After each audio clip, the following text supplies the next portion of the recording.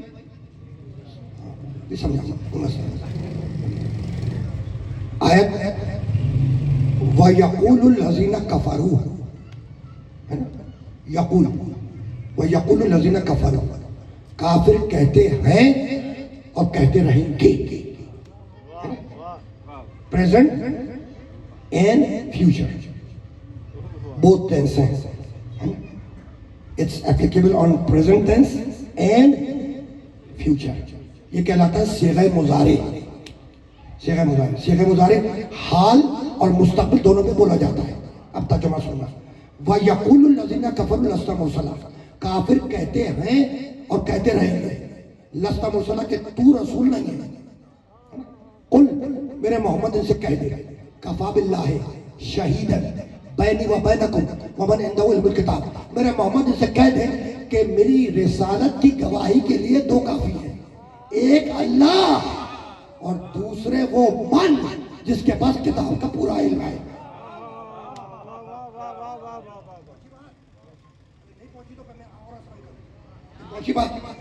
بات پہنچی. ایک دفعہ آیت کا ترجمہ پھر سنو. وَيَقُولُ الَّذِينَ كَفَرُوا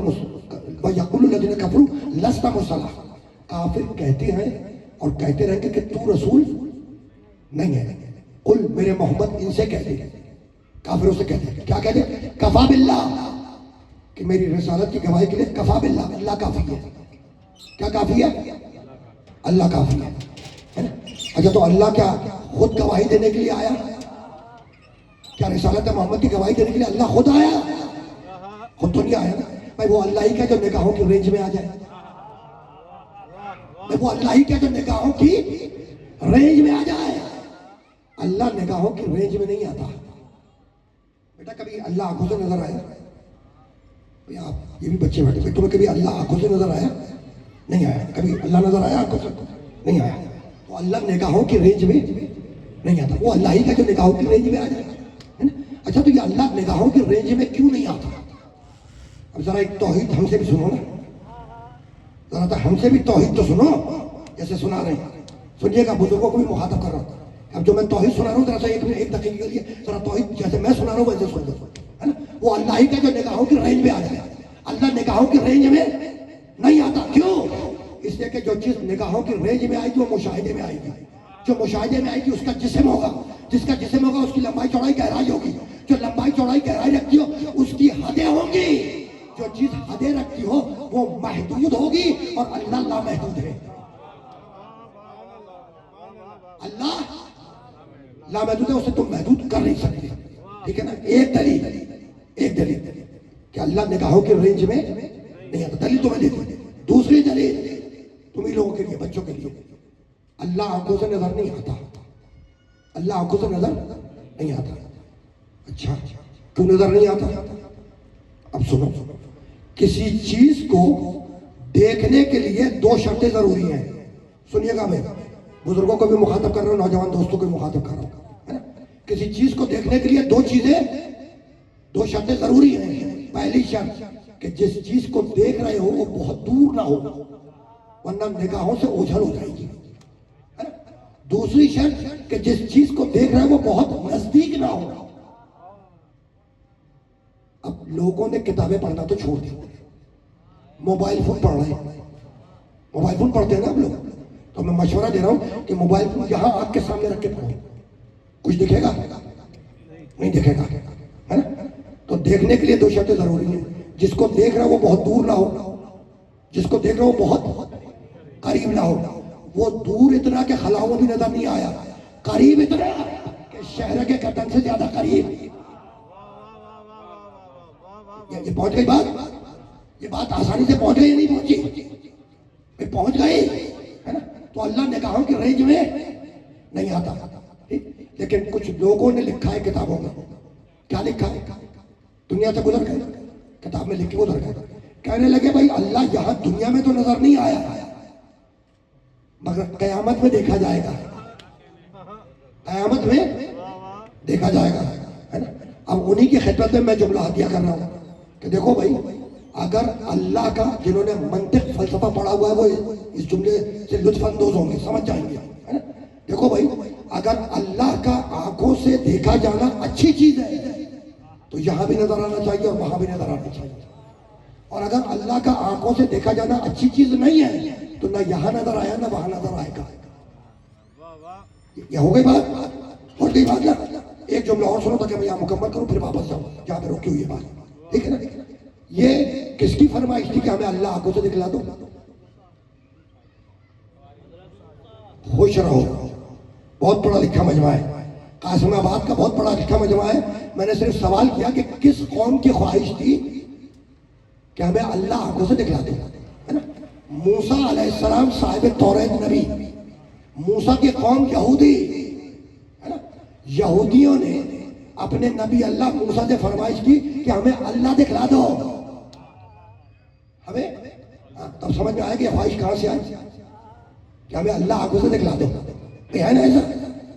اچھا، موسیٰ علیہ السلام توریت لے کر لائے نا، ایک معجزہ بھی ساتھ لائے تھے موسیٰ۔ موسیٰ کا معجزہ کیا تھا؟ عصا۔ بیٹا عصا سمجھتے ہو کسے کہتے ہیں؟ عصا، عصا کہتے ہیں لاٹھی کو، لٹھ، لاٹھی لٹھ، ابھی ادھر سے آواز آئی، تو عصا کہتے ہیں لاٹھی کو، اور عصا کہتے ہیں ڈنڈے کو۔ موسیٰ کی قوم یہودی، جیسی قوم کی ڈنڈے والی ویسا معجزہ دے کر موسیٰ کو بھیج دیا، آج تک نہیں سدھری، آج تک نہیں سدھری۔ اچھا، تو اب موسیٰ کی قوم یہودی، انہوں نے فرمائش کی ہمیں اللہ دکھلا دے موسیٰ سے، موسیٰ طور پر آئے، موسیٰ کوہ طور پر آئے، جب کوہ طور پر آئے تو قرآن بولا فَلَمَّا تَجَلَّى رَبُّهُ لِلْجَبَلِ، رب نے کوہ طور پر، پہاڑ پر نور کی تجلی کی، جب نور کی تجلی ہوئی جَعَلَهُ دَكًّا خَرَّ مُوسَىٰ صَاعِقًا، نور کی تجلی ہوئی تو پہاڑ ٹوٹا، موسیٰ علیہ السلام بے ہوش ہوئے اور موسیٰ کے ساتھی جل کر ہلاک ہو گئے۔ تاریخ قرآن، قرآن اور تاریخ قرآن ملا کے آگے کر رہا ہے۔ فَلَمَّا تَجَلَّى رَبُّهُ لِلْجَبَلِ، اللہ نے پہاڑ پر نور کی تجلی کی، جب تجلی ہوئی تو ہوا کیا؟ پہاڑ ٹوٹا، موسیٰ بے ہوش ہوئے، موسیٰ کے ساتھی جل کر ہلاک ہو گئے۔ اگر ساتھی موسیٰ جیسے ہوتے تو رد عمل ایک ہی ہوتا، الگ الگ نہ ہوتا۔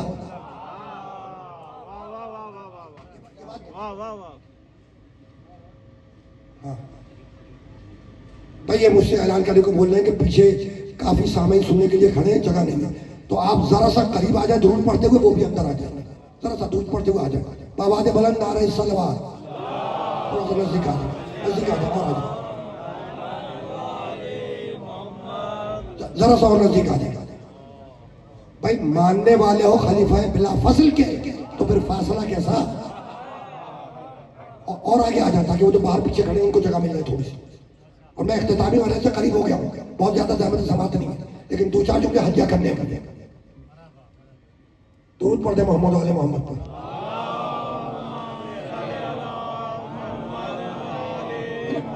تو اللہ نے کوہ طور پر، پہاڑ پر نور کی تجلی کی، جب تجلی ہوئی تو پہاڑ ٹوٹا، موسیٰ علیہ السلام بے ہوش ہوئے، موسیٰ کے ساتھی جل کر ہلاک ہو گئے، ہے نا؟ تو وہ جو نور چمکا کوہ طور پر، وہ اللہ چمکا، وہ اللہ چمکا، اللہ تو چمکا نہیں، اس لیے کہ جو بھی چمکا وہ کسی جسم میں ہو کے چمکا، جبھی تو چمکا، جو بھی چمکا وہ کسی جسم میں ہو کے چمکا، جبھی تو چمکا، اور اللہ جسم و جسمانیت سے مبرہ ہے، اللہ کو تم جسم کے اندر لا نہیں سکتے. تو اللہ کو نور تو تھا ہی نہیں. وہ جو طور پہ چمکا وہ اللہ نہیں چمکا, اللہ کا نور نہیں تھا. اس سے کہ جو بھی چمکا وہ کسی مکان میں ہو کے چمکا, کسی مکان میں ہو کے چمکا, جبھی تو چمکا. اگر مکان ہٹا دو تو تمہیں چمکتی ہوئی چیزیں نظر نہیں آئے گی. تو جو بھی چمکا وہ کسی مکان میں ہو کے چمکا, اور اللہ لا مکان ہے, اسے مکان میں لا نہیں سکتے. ٹھیک ہے نا. تو اللہ کا نور تو تھا نہیں.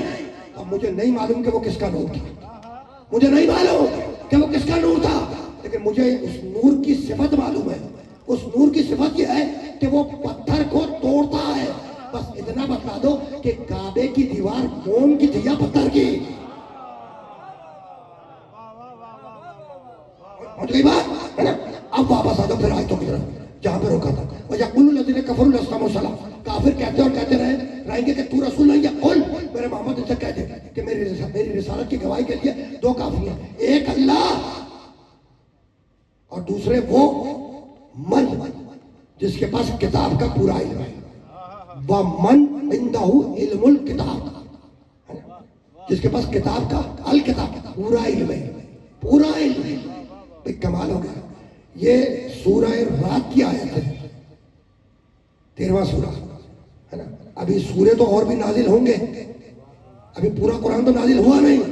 اور اللہ کہہ رہا ہے کہ کوئی ہے جس کے پاس نزول سے پہلے کتاب کا پورا علم ہے.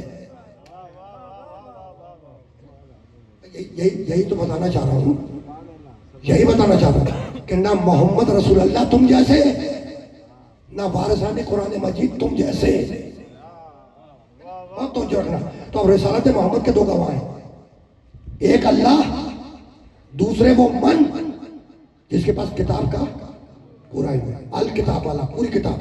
وہ جو من الکتاب والا تھا نا, من الکتاب, جس کے پاس کتاب کا تھوڑا سا علم تھا, وہ پلک جھپکنے سے پہلے سلیمان نبی اللہ کے لیے تخت بلقیس لے آیا ہے نا. جس کے پاس من الکتاب, کتاب کا تھوڑا علم تھا, وہ تخت بلقیس کو لے آیا. اب جس کے پاس کتاب کا پورا علم ہو, جس کے پاس کتاب کا پورا علم ہو, اگر سورج کو پلٹا دے, چاند کو توڑ دے, ستارے کو اتار دے, تو تعجب نہ کرنا. تو رسالت محمد کے دو گواہ, ایک اللہ, دوسرے وہ جس کے پاس کتاب کا پورا علم ہے. تو ایک من ہے, من جس کے پاس کتاب کا پورا علم ہے. مالک اب بھی یہ من سمجھ میں نہیں آیا. بتلا تو دے کہ یہ من کون ہے. کہا کہ پڑھو سورہ مریم 19واں سورہ قرآن مجید کا.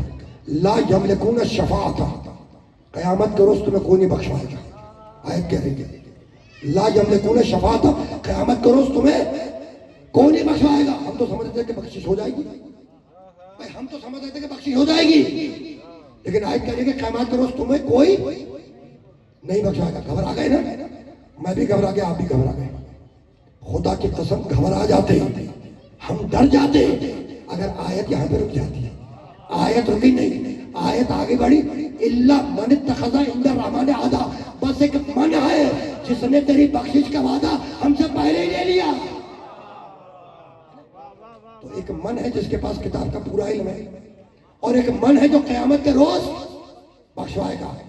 مالک اب بھی یہ من سمجھ میں نہیں آیا, اب بھی یہ من سمجھ میں نہیں آیا. کہنے کا پڑھو قرآن مجید. وَخَشَعَتِ الْأَصْوَاتُ لِلرَّحْمَانِ, رحمان کی پیشی میں سب کی آوازیں کانپ رہی ہوں گی, سب کی آوازیں بند ہوں گی, ایک ہلکی سی سسراہٹ ہوگی, اور سب چلیں گے اس آواز کی طرف. الا من اذن اللہ الرحمن ورضی اللہ القولا, بس قیامت کے روز وہ من بولے گا جس کے بولنے پر اللہ راضی ہوگا. تو ایک من ہے جس کے پاس کتاب کا پورا علم ہے, ایک من ہے جو قیامت کے روز بخشوائے گا, ایک من ہے جس کا بولنا اللہ کو روز قیامت پسند آئے گا, جس کے بولنے پر اللہ راضی ہوگا. کمال ہے. اب آپ یہ نہیں سمجھیے گا کہ آپ یہ کراچی سے حیدرآباد آئے ہیں تو من سے کم کی بات ہی نہیں کر رہے. تو سنو, یہ تولنے والا من نہیں ہے, یہ تولنے والا من نہیں ہے, یہ قرآن کا من ہے. اور اگر تم نے قرآن کے اس من کو اپنے من میں بسا لیا تو اللہ تمہارے من کی مرادیں پوری کرے گا. گفتگو آخری مرحلے سے قریب ہو گئی, گفتگو آخری مرحلے سے بہت زیادہ قریب ہو چکی ہے. من ہے جس کے پاس کتاب کا پورا علم ہے، ایک من ہے جو قیامت کے روز بخشوائے گا، ایک من ہے جو روز قیامت بولے گا جس کے بولنے پہ اللہ راضی ہوگا۔ مالک اب بھی یہ من سمجھ میں نہیں آیا، کہنے کا پڑھو سورہ حدید وَلَيَعْلَمَ اللَّهُ مَن يَنصُرُهُ وَرُسُلُهُ بِالْغَیْبِ۔ ایک من ہے جو غیب میں بیٹھ کر اللہ کی بھی مدد کرتا ہے، اس کے رسولوں کی بھی مدد کرتا ہے۔ مالک اب تو یہ من سمجھ میں نہیں آیا، کہا پڑھو آیت وَمِنَ النَّاسِ مَن يَشْرِي نَفْسَهُ ابْتِغَاءَ مَرْضَاتِ اللَّهِ۔ ایک من ہے جو بستر پر لیٹ کر نفس کو بیچتا ہے، مرضی کو خریدتا ہے۔ مالک حیدرآباد کے مومنین کو اب بھی یہ طرح من سمجھ میں نہیں آتا، کہا خاموش میرے محمد حیدرآباد کے مومنوں کو کھلے میدان میں لے کر آؤ اور یہ من سمجھا دو، من کنت مولا ہو فہذا علی المولا۔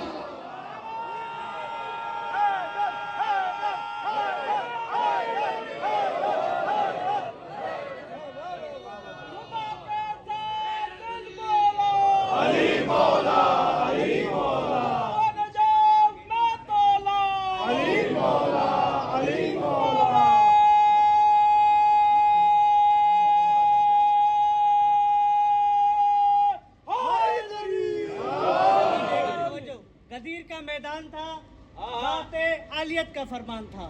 غدیر کا میدان تھا، ذات عالیت کا فرمان تھا۔ جبرائیل درمیان تھا، پالان کے اوپر پالان تھا، منبر پہ نبیوں کا سلطان تھا، ہاتھ میں قل ایمان تھا۔ جو خوش ہوا وہ سلمان تھا، جو جل گیا وہ شیطان۔ بالکل صحیح کہا ہے، بالکل صحیح کہا۔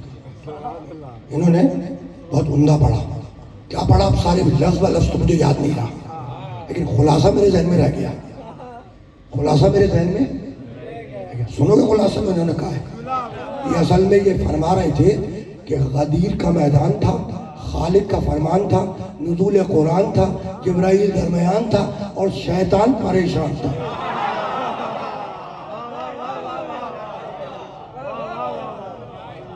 شیطان پریشان تھا۔ اب علی ولی اللہ کے اعلان سے شیطان کیوں پریشان تھا؟ تو اگر میں شیطان ہوتا تو آپ کو بتلا دیتا۔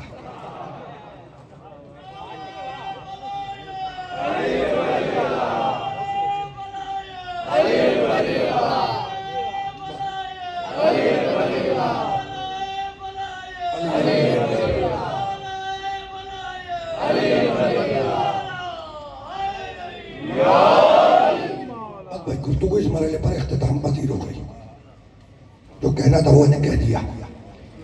اعلان ولایت علی کے بعد آیت آئی الیوم اکملت لکم دینکم واتممت علیکم نعمتی ورضیت لکم الاسلام دینا۔ آج کے دن دین کامل ہوا، آج کے دن نعمت تمام ہوئی، اور آج کے دن اللہ تمہارے دین اسلام سے راضی ہو گیا۔ آج کے دن دین کامل ہوا، دین کامل ہوا اعلان ولایت علی سے، اور دین کی حفاظت ہوئی خون حسین ابن علی سے۔ آگئی بات کربلا والوں تک، بات کربلا والوں تک آ گئی۔ اس سے زیادہ کیا عرض کرتا ہے نا، آخری مرحلے میں گفتگو آ گئی۔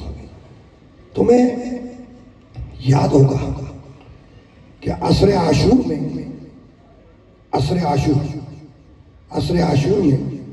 مردوں کو بچوں کو ذبح کر دیا گیا، ایسے ہوا تھا۔ عاشور کے دن عصر کے قریب بچوں کو مردوں کو ذبح کر دیا گیا۔ ان میں 6 ماہ کا علی اصغر بھی تھا، جسے تیر شہصوبہ سے قتل کیا گیا۔ تیر شہصوبہ سمجھتے ہو؟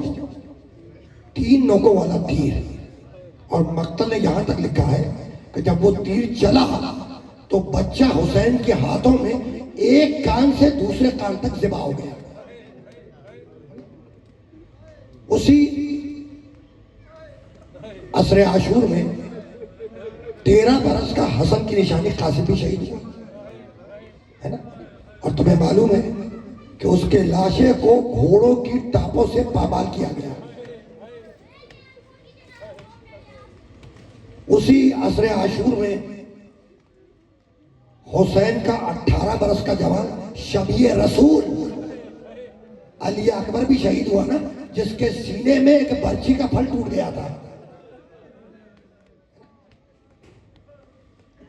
اور اسی عصر عاشور میں حسین کی فوج کا علم بردار ابو الفضل عباس، اس کے شانوں کو قلم کیا گیا، سر پہ گرز لگا، اور میرا مولا ابو الفضل عباس گھوڑے سے زمین پر تشریف لائے.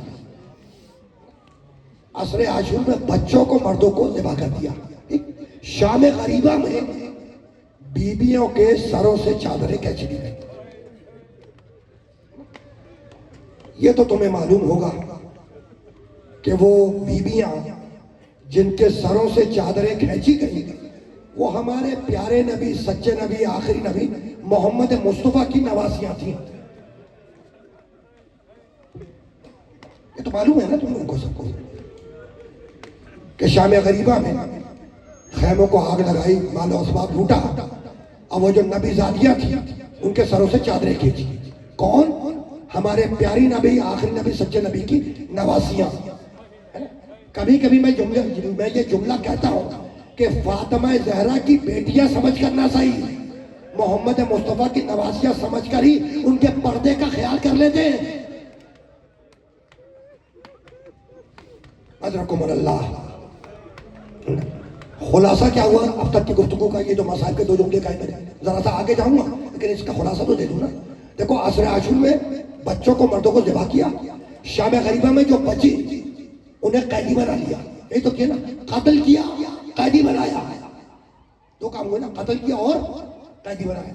اب یاد رکھنا میرے اس جملے کو کہ اس دنیا میں قتل ہو جانا کوئی نئی بات نہیں ہے، اس دنیا میں قید ہو جانا کوئی نئی بات نہیں ہے، لیکن یہ نئی بات ہے کہ مسلمان جس نبی کا کلمہ پڑھ رہا تھا ان کی بیٹیوں کو دربار میں لے آیا. اجرکم اللہ، اجرکم اللہ، ہے نا؟ پہنچ گئی نا بات، ہے نا؟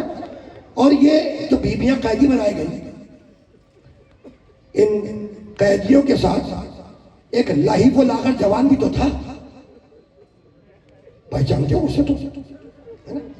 ایک لہیب و لاغر جوان جس کے گلے میں توق خاردار تھا، لوہے کا توق خاردار. اچھا، توق خاردار تمہیں پتا کسے کہتے ہیں؟ توق خاردار جو گلے میں ڈالا جاتا ہے، اور توق خاردار کہتے ہیں اس کو جس میں کیلیں نکلی ہوئی ہوتی ہیں، کیلیں. وہ میرے مولا سید سجاد کے گلے میں باندھا ہوا تھا. اور جب زندان شام سے رہائی ملی تو لوہار بلوایا گیا، اور جب لوہار نے سجاد کے گلے کا توق کاٹا تو مقتل لکھتا ہے کہ گوشت گل چکا تھا، سجاد کے گلے کی ہڈیاں نظر آ رہی تھی. اجرکم اللہ. پہچانتے ہو اس امام سید سجاد کو؟ میرا چوتھا امام سید سجاد پہچانتے ہو؟ خدا کی قسم یہ وہ امام ہے سید سجاد کہ جس کی امامت کی 35-40 سالہ زندگی رونے میں گزری، رونے میں. اور حد تو یہ ہے کہ تاریخوں نے لکھا کہ جب کربلا کے واقعے کے بعد سید سجاد کے سامنے کھانا لا کر رکھا گیا تو کھانے کو دیکھ کر رونے لگے، اور یہ کہہ کے روئے کہ کیفا آکلو وقت قتل ابی جوانا، میں یہ کھانا کیسے کھا لوں، میرا بابا تو بھوکا مارا گیا نا. کربلا کے واقعے کے بعد میرے مولا سید سجاد کے سامنے پانی لا کے رکھا گیا، پانی پہ نگاہ کی، چیخ مار کے روئے اور یہ کہہ کے روئے کہ کیفا اشربو وقت قتل ابی افشانا، میں یہ پانی کیسے پی لوں، میرا بابا تو خود خنجر سے پیاسا ذبح کیا گیا. ادرکم اللہ.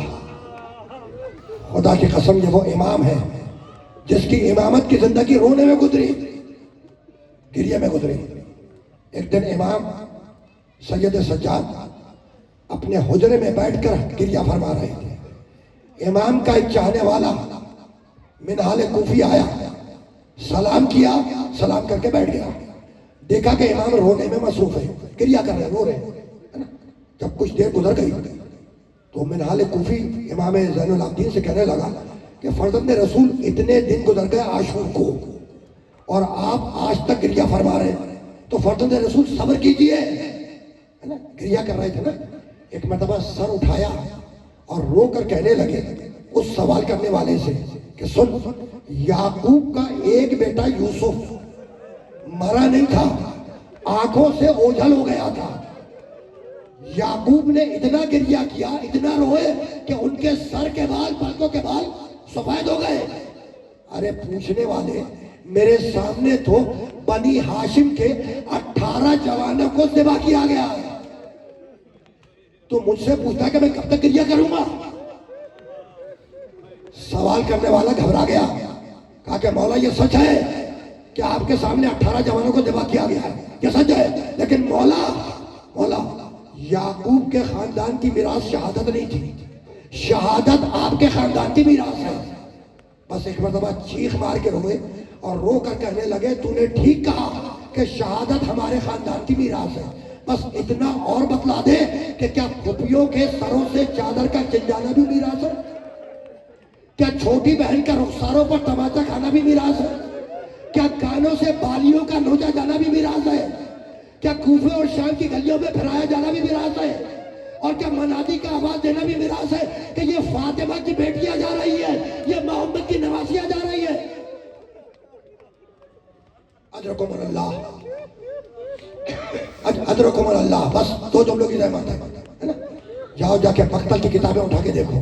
ایک دن میرا چوتھا امام سید سجاد علی ابن زین العابدین، علی ابن الحسین، وہ مدینے کی گلی سے گزر رہا تھا، مدینے کی گلی سے اپنے گھر سے نکلے تھے۔ مقتل لکھتا ہے کہ اس گلی میں ایک قصاب کی دکان تھی، قصاب سمجھتے ہو جو جانور ذبح کرتا ہے۔ ابھی عید قربہ گزری ہے نا، تو اس میں قصاب آتے ہیں جانور کو ذبح کرنے کے لیے۔ اسی گلی میں قصاب کی دکان تھی جو جانور ذبح کرتا ہے۔ مقتل لکھتا ہے کہ قصاب نے جانور لٹا دیا تھا، اس کے گلے پہ چھری رکھ دی تھی، ابھی چھری پھیری نہیں تھی کہ برابر والا دکاندار پکار کے کہنے لگا کہ چھری کو پھینک دے، جانور کو رہا کر دے۔ کہا کہ کیا ہوا، بات کیا ہوئی؟ کہا کہ حسین کا بیٹا سید سجاد آ رہا ہے، حسین کا بیٹا سید سجاد آ رہا ہے۔ اس نے گھبرا کر چھری کو ایک طرف پھینکا، جانور کو رہا کیا اور اپنی دکان کے باہر اتر کے کھڑا ہو گیا۔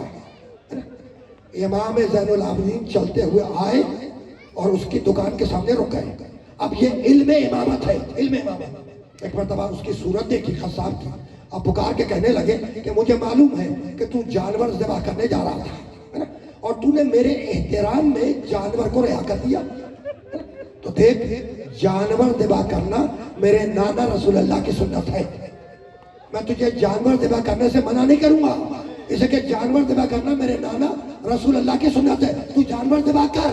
میری تو ایک گزارش ہے کہ جانور کو ذبح کرنے سے پہلے 2 گھونٹ پانی پلا دیا کر۔ یہ کہہ کے رک کیا روضہ رسول کا اور رو کے کہنے لگے نانا مگر ذبح سے پہلے میرے بابا کو 2 گھونٹ پانی پلا۔